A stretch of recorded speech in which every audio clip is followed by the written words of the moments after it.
Kakadosh Boker, we're just continuing with the halachot of Pesach.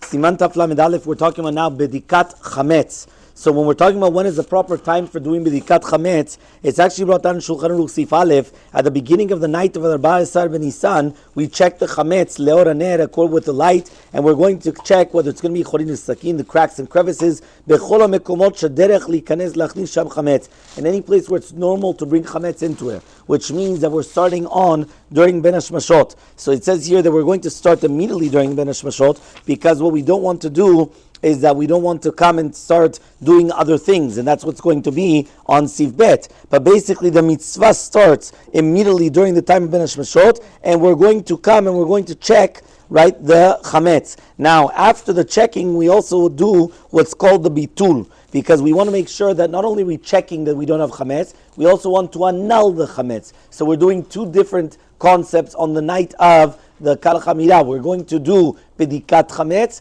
and Bitul Chametz. So these are just going to be two different things that a person has to just pay attention to. Remember that whenever we're going to be doing the Bitul Chametz, whether it's going to be at nighttime or during the daytime, we have to understand what we're saying. So we're saying it in our own language that we understand. Obviously, we would still say it in the Lashon of Chazal, but then we would translate it just to make sure that we're going to say it in the proper way. Now, the question is, why do we have to do Bitul if you already did Bedikat? Meaning, if I search for Chametz and I couldn't find it, so why do I have to annul it? And now the Gemara actually brings this down, and the Gemara says the reason why is because there's a concept of what happens if I'm going to find a piece, and all of a sudden it's something which is going to be, right, something, it's a nice piece of chametz. So therefore what you do is you also annul it, just in case what's going to happen is that even if afterwards you couldn't find it now, but even if it is you are going to find it later on, you're going to be doing the bitul right now. The halakha bet says, Yizair Adam, every person should come and be careful not to start any type of a melacha,